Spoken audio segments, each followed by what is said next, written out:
Fala pessoal, tudo bom?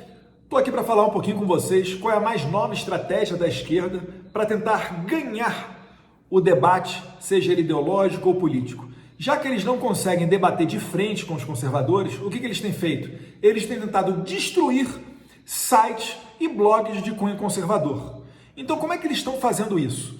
Eles fazem o seguinte: várias empresas contratam o Google para fazer a sua publicidade.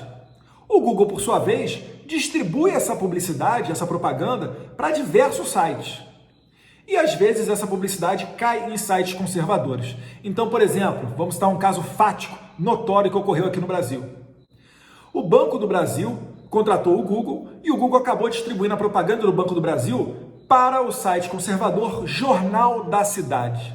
Foi então que um perfil chamado Sleeping Giant, ou seja, traduzindo em português, gigante adormecido, ele printa, essa propaganda do Banco do Brasil no Jornal da Cidade e tenta fazer uma exposição, alertando o Banco do Brasil. Olha, Banco do Brasil, a sua propaganda está sendo passada lá no Jornal da Cidade, que é um site de fake news.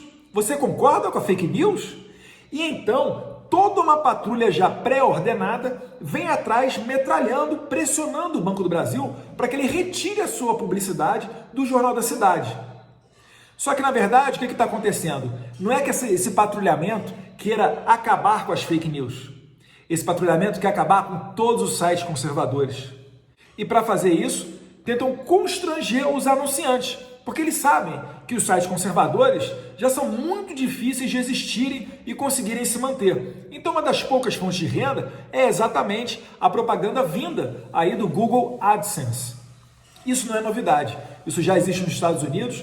Em uma recente entrevista, o Steve Bannon denunciou essa forma esse tipo de ataque que tem ocorrido lá nos Estados Unidos, e eles utilizam essa pressão em cima das empresas e em cima das vaquinhas virtuais, né? Então eles também vão em cima dessas vaquinhas virtuais dizendo: olha a vaquinha virtual, tem um site aqui que tá divulgando fake news e tem publicidade sua e está utilizando dos seus serviços. Então o que acontece? Os sites conservadores, eles perdem o patrocínio e perdem a sua vaquinha online, não restando qualquer forma de financiamento, só lhe resta a alternativa de fechar as portas. Então repara, pessoas do nível intelectual de Felipe Neto e outros isentões, como Luciano Huck, que quer abrir um diálogo com o Freixo, Logo o Freixo, que é do PSOL, o mesmo partido que foi Adélio Bispo, esse tipo de pessoa está apoiando essa patrulha ideológica. Além do Steve Bannon, o Senso em Comum denunciou isso e um vídeo do Kim Paim também já alertava para esse tipo de situação. Óbvio, isso não tardou para vir no Brasil, a gente tem que estar com os olhos abertos com relação a isso. Por quê? Porque, na verdade, é mais uma vez aquela minoria mais estridente, organizada, que ninguém vai falar, obviamente, que se trata de uma milícia virtual, que está fazendo esse tipo de coisa, tentando calar, acabar com a sua liberdade de expressão, e um dos poucos locais onde você encontra uma informação diferente daquela da grande mídia. Aliás, essa grande mídia, que certamente essa patrulha ideológica não vai querer dizer que está fazendo fake news, quando na verdade a gente sabe que os maiores propagadores de fake news são exatamente essas grandes imprensas, E casos tem dos mais diversos.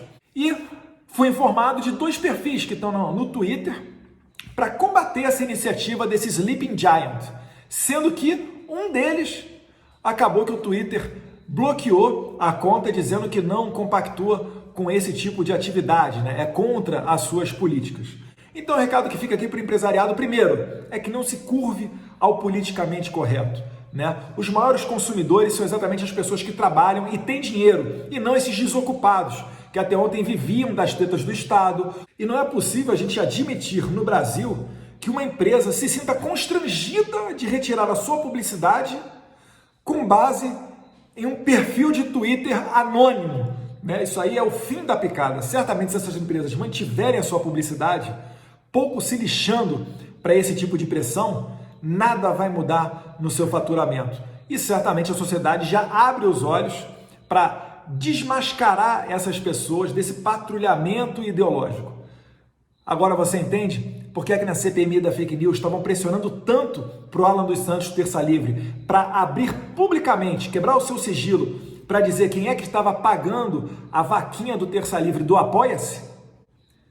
Tá explicado, né? Mais uma vez, deputados sem qualquer escrúpulo, utilizando dos seus cargos de poderes investigatórios próprios de deputados para alcançar um objetivo obscuro.